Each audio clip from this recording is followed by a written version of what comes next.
Valdemāra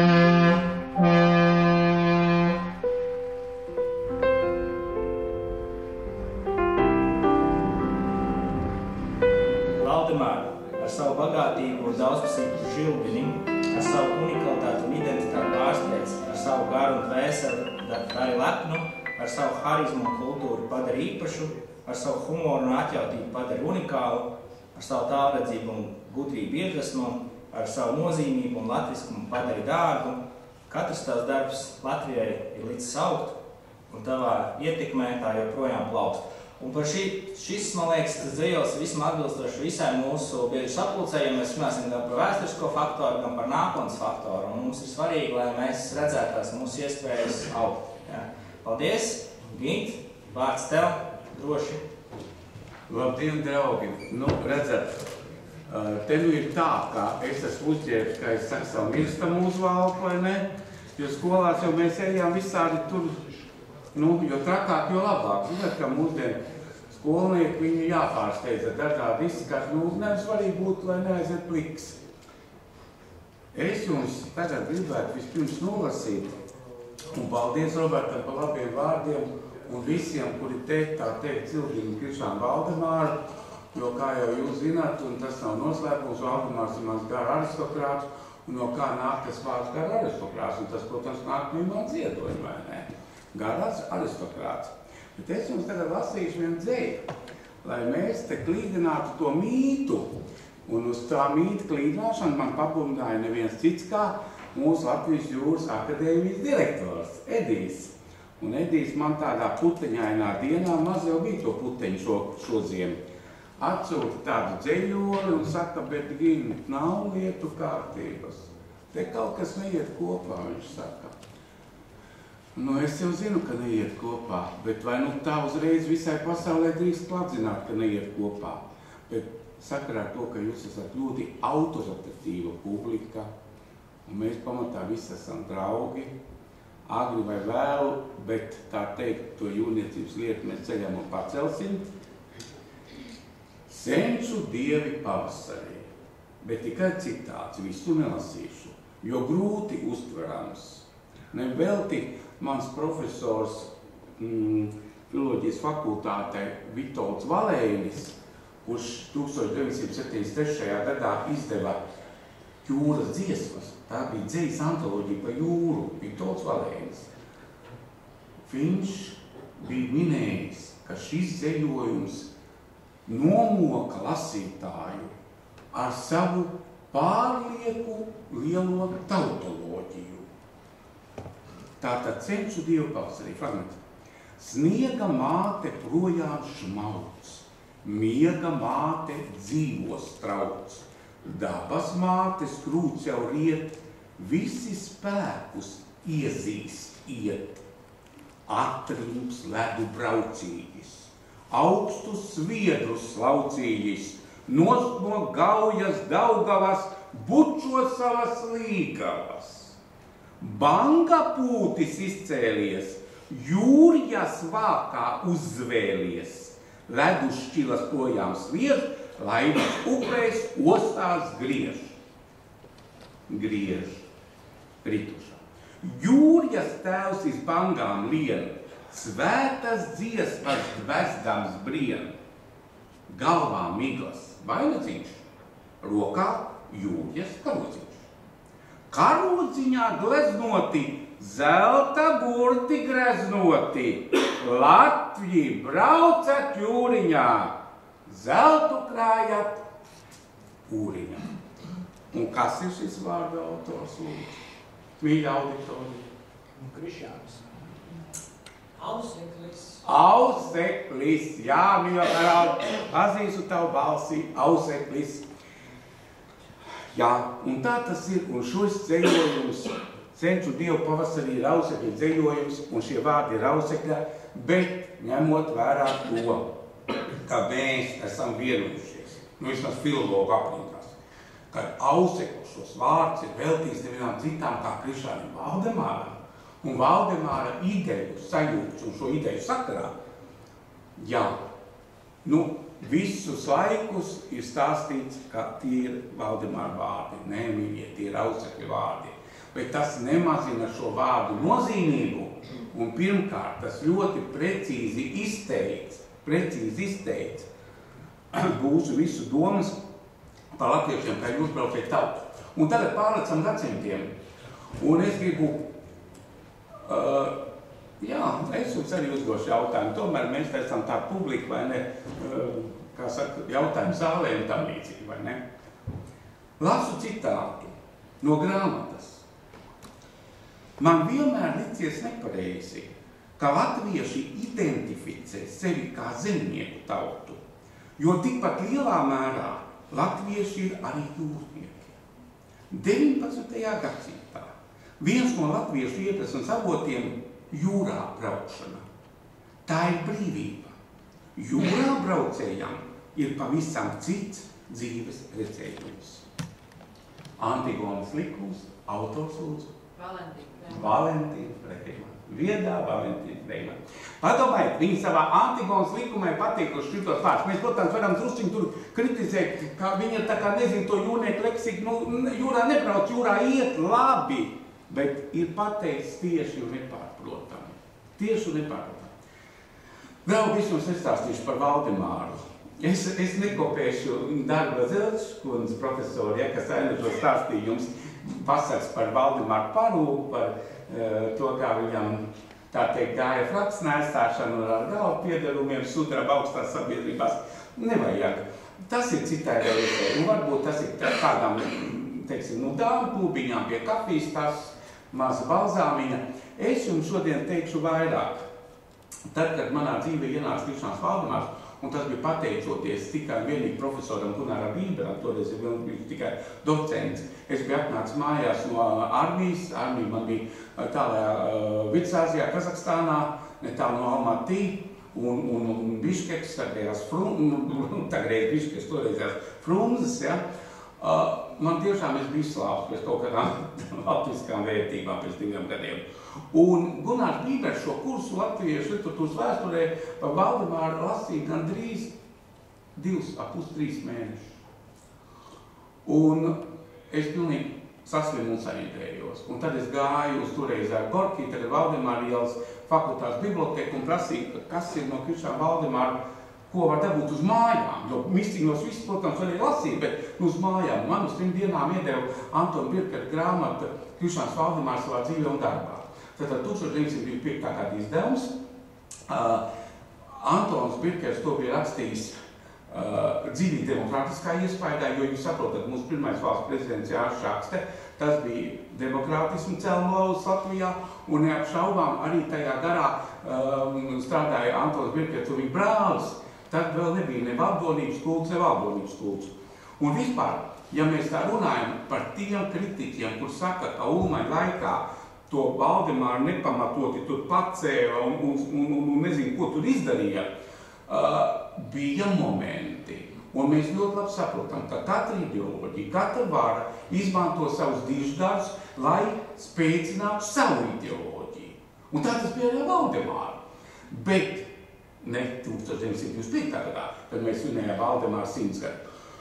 Un es to grāmatu dabūju uz 3 dienām uz māju, un es gandrīz ar roku viņu pārrakstīju, jo toreiz jau tajā tālājā 1985. gadā nebija jau tāds iespējas neko tur kopēt, neko. Jūs ļoti labi zināt, ka kopēšanas iekārtas un vispārējais rakstāmašīnas, tās bija aiz signalizācijas un tikai uzticamiem cilvēkiem, jo, protams, šī masaža varēja arī kaut kādu proklamāciju uztaisīt, kaut kādu toreiz diezin, vai es maz jāiedz, ko tas īsti nozīmē.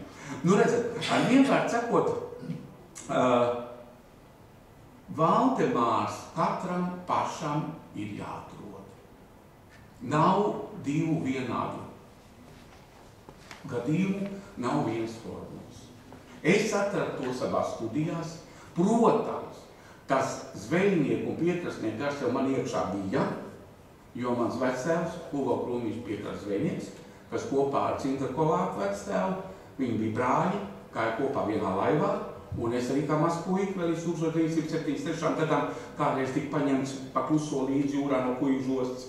Un, protams, man krusttēvs. Mans krusttēvs Imants Vikmans, tālbraucēja kapteinis, kas ļoti daudz man ir iedvesmojis par jūru, un es vienmēr atceros, ka tad, kad Imants onkuls atnāca savu kuģi uz Rīgas kuģi remontu rūpnīcu, tad viņš vienmēr brauc uz kuģiem, un mani ar vecstāvu ved uz savu kuģu rādīju, vai tas bija Kārlis Ziediņš, vai Mikēls Lomonosovs, vai kas tur vēl.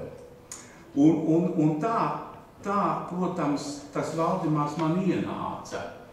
Un es viņu izpētīju 3 aspektos studiju gados, par to vēlāk arī laimējās ar Jāņa Birka atbalstu, un Jānis Birks šo atbalstu apliecināja nekur citur, kā Latvijas kuģniecības biznesa partneru tikšanās laikā, kad es biju no slavenā šefpavāra Taņa, Rīgas vēstures un kuģniecības muzeja darbiniecēm, Ilzai Personai, Intai Kārtiņai un vēl dažiem draugiem izcīnījis augļu plati ar karsto šokolādi.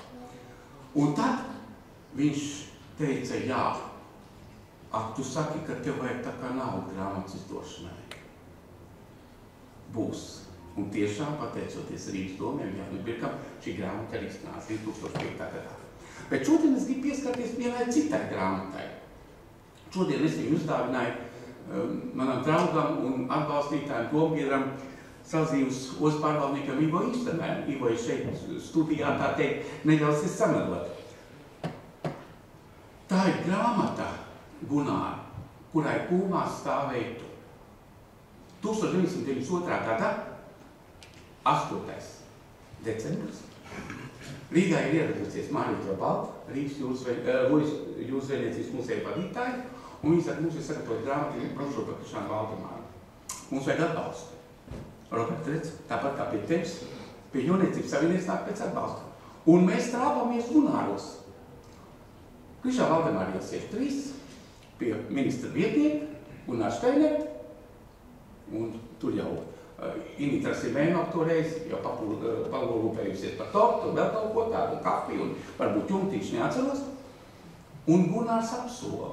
Un tā 1994. gadā iznāk brīnišķīga brošūra, Lojas jūras zvejniecības muzeja brošūra, Krišāns Valdemārs un Tāls novads. Un es tā sapratu no Valdemāra pils turismu informācijas centra darbinieki no Karīnas, ka to grāmatu centīsies atkārtot izdot. Nu, droši vien nenāks vairs pie Jūrniecības savienības, jo 2 reizes vienā upē neiekārs, kā jau kāds cits sponsors atradīs. Bet jūs saprotiet, tā ir tāda grāmata, kā kvintesence skolniekiem par Valdemāru, kas viņš ir, kā viņš pirmoreiz ierauga Rojāko jūru, kādas viņam ir domas. Vajag, saprotiet, to Valdemāru vajag tai cilvēkā, nu, teiksim, kā jūra iešūpot, ieaijā, tā mīļi. Un tas, ka tā esēja konkursā nebija tāda atsaucība, mums arī Limbaģa novadā bija esēja konkurss, kas pamatojas tieši uz šo faktu, kā Valdemārs Rojā pirmoreiz ierauga jūru no sasmaks, kas skolotājs viņas aizved, ja? Un mums bija esēja konkurss, manas izjūtas pirmoreiz ieraugot jūru.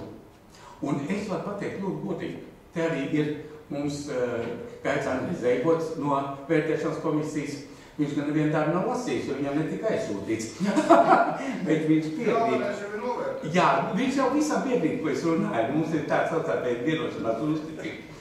Jūs saprotiet, es teikšu godīgi, tik dziļu jūras uztveri, kā tie vidusskolēni, un tā bija Salzīves vidusskola. Es negribu stāstīt aizkulises, jo man bija viens skolas direktors, jūs saprotat, ja jūs man pazīstat, jūs zināt, ka es strādāju vienā ar pirmā personām.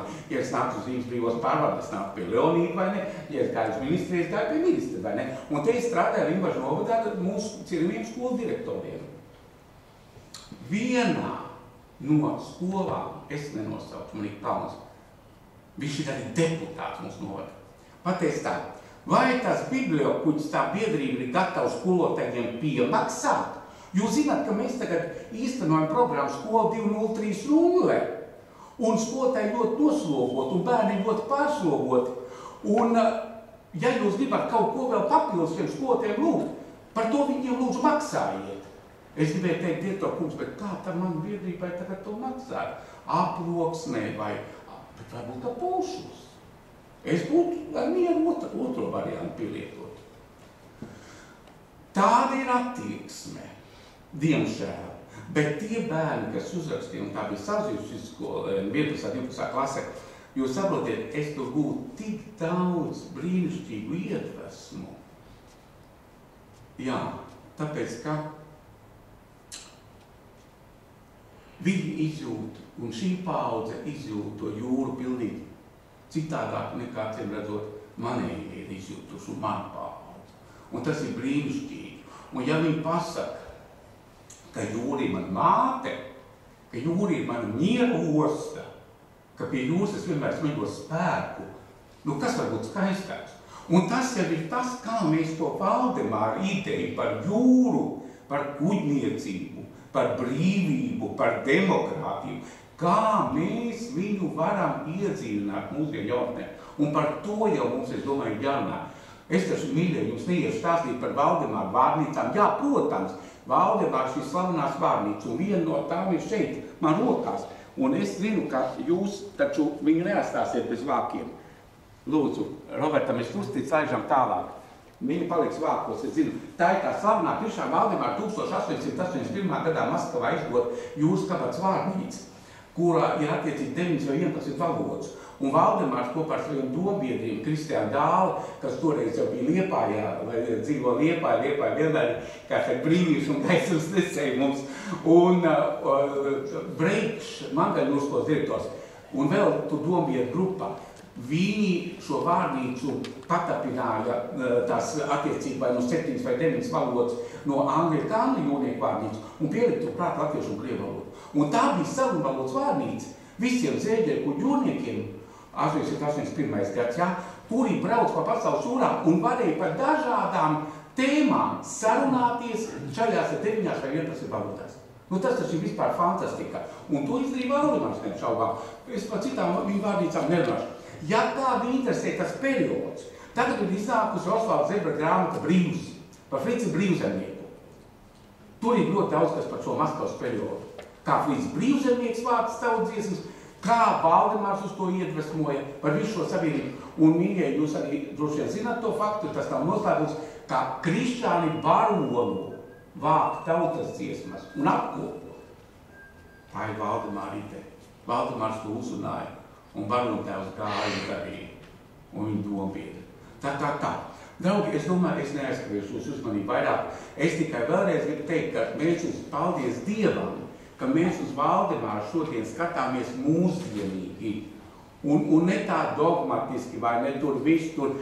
Un ļoti pareizi pirmais daudz vieta. Arī biblioteks, pirmā ēdolē. Laicīgais koris, turpat ēdolē. Nu, kurzemnieki man ļoti daudz ko var pastāstīt. Un vienīgais, ko es varu teikt, iztaigāsim šogad šīs Valdemāra takas, gan kopā ar fondu Viedli, gan ar Krišānu Valdemāra biedrību, Valdemāra fondu, kas ir dibināta Valdemāra pilī, tagad ir nodibināts ļoti daudz pasākumu. Par to jau mums arī vēstīja Jūras vēstīs, tas ir jūrniekāji. Jūs vēstīs, jā. Nu tā ir, redz, vārds ir un paliek, un visi zina, par ko ir runā. Par avīzu zilu papīru ceturtdienās. Jo ceturtdienā, kāpēc ceturtdienās, draugi? Nu kā jūs domājat, kāpēc Jūras vēsts iznāk ceturtdienās? Gunār, kāpēc Jūras vēsts iznāk ceturtdienās? To arī gribēja, lai būtu ceturtdienās. Dzīvdienas. Nu kā, tāpēc, ka bija dzīvdienas. Redzat, Robert, paldies par iespēju uzstāties. Paldies, mīļie draugi. Vairos ir Valdemāra, ko es varu teikt?